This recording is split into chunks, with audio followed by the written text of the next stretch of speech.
Give us your response, if you would, then, to this incredibly high-profile resignation just a couple of hours ago. It's astonishing. I was thinking, I'm not sure there's a precedent for this. I'm not sure when we've had an Archbishop of Canterbury who had, under pressure, has been required to resign over an issue. I mean, you know, I'm thinking of going back to Thomas of Becket when it was all rather more violent, you know, sure. Put to the sword. Yes. But it's astonishing in one sense that I think it makes us sound like we're being wise after the event, but I think it became pretty inevitable when he, if I can put it this way, lost the dressing room or lost the vestry, I suppose, in our case. Yeah. It was, you know, a number of priests were coming out and calling for his resignation. But when a member of the House of Bishops, in the shape of Bishop Helen, Bishop of Newcastle, said he should step down, once you've got an archbishop with the House of Bishops beginning to turn against him, then it did become a bit of an inevitability. But I think also it's worth noting that he'd kind of lost his support on both wings of the Church of England over issues that have gone before, you know, the Anglo-Catholic wing and the evangelicals, over things like the way in which the George Bell case and Bishop of Chichester was handled over he died in 1958 and there was a claim of historical sexual abuse against him, and that was hurried through with sort of George Bell's reputation being dragged through the mud on with no clear evidence. And then the way in which the church handled the Living in Love and Faith report, which was about same-sex unions, when Archbishop Welby seemed to really inelegantly do the splits by saying he rejoiced in the decision of the Church of England to bless same-sex partnerships, but he wouldn't do it himself. Yes. So you know, I think really there weren't church buttresses coming to his support. Yes, it seems that way. But on this, George, on this, indeed, on this very specific story, though, I mean, it seems extraordinary, bearing in mind the narrative and stories about abuse within institutions, and particularly religious institutions. The Catholic Church obviously springs to mind, but also the Church of England too. I mean, this was not new when it arrived on the desk of Mr. Welby in 2013. And one of the criticisms preceding this particular case has always been the cover-up. You know, we've been aware of it for 20, 30 years now. It's the cover-up is often as bad for obvious reasons. If you know about it, you should shout about it, get it out there. We've seen so many examples over the years, again, in lots of institutions, but concentrating on the church, we've seen many. And again, that word, the cover-up, and every single time somebody goes, never again. You know, if it happens, we'll be open about it. We'll bring it out in the open. 11 years ago, Mr. Welby was familiar with this, but didn't really push it up, you know, to the place it should be and take this as public as he should have done. How could that be? What do you think would have happened that not just Mr. Welby, but others who were aware in 2013 essentially sat on this report and did nothing?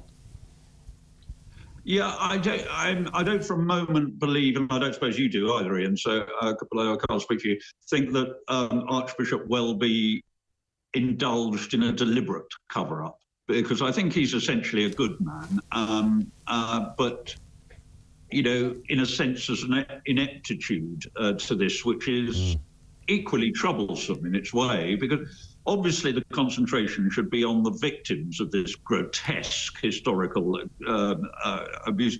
And I'm not sure the church, well, I know the church, many of us know the church hasn't handled this at all well. And I think this may be an opportunity, really, to look at the way that the church is managed as an organisation. I think the job of the Archbishop of Canterbury is an impossible one, and a bit like the Prime Minister, it always ends in tears now, because there are so many plates to keep spinning that you're going to take your eye off one or the other, or several of them, and I think that's probably what happened here. But it looks like a cover-up. I agree with you on that. I mean, but it kind of... But I don't think it was a deliberate cover-up. But isn't that the defence of every, you know, whether it's Paula Venables at the post office or whether it's Mr. Welby in the church?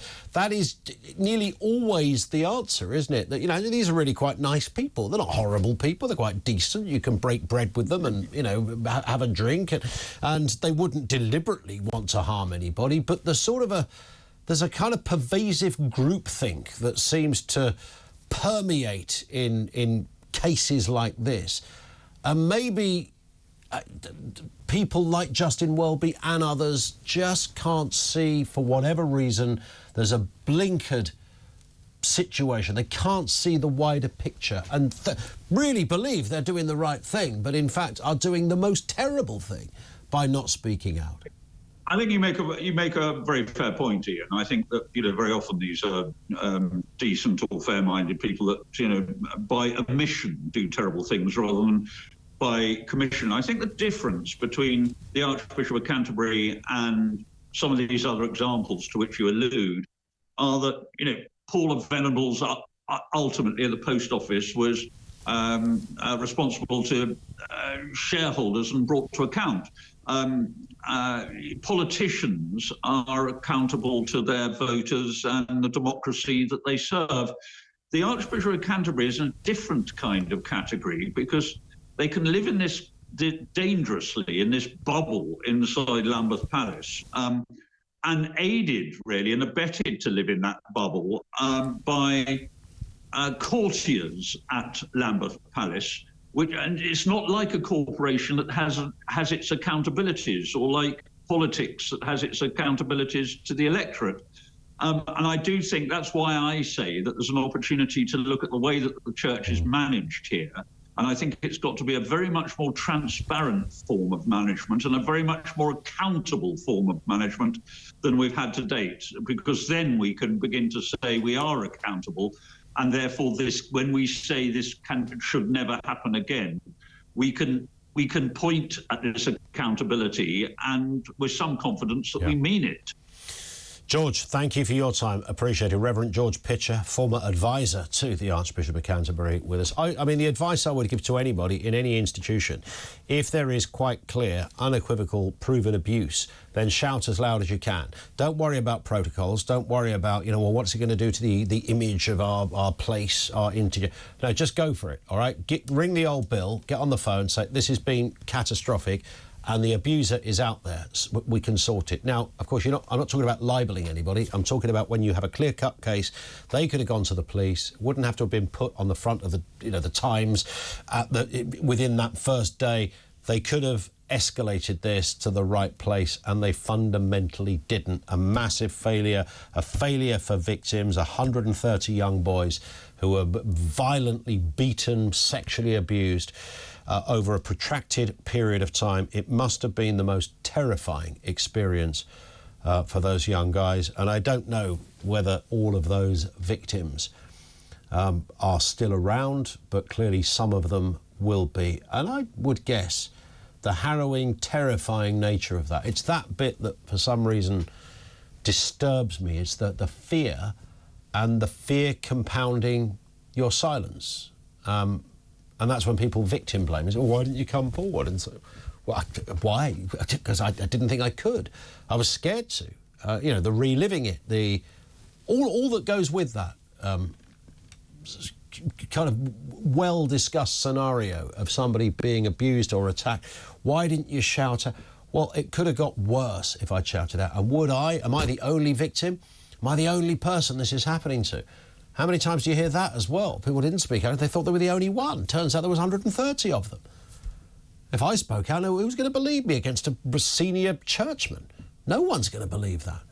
So I didn't speak out. And I mean, it goes on. And then eventually, through some curious way, eventually over time it does. And then so often it's too late. And this is one such example. The abuser, the paedophile, is dead. He died in 2018. But in 2013... they had the opportunity to pursue this and do something about it, and they did jack. And shame on them all.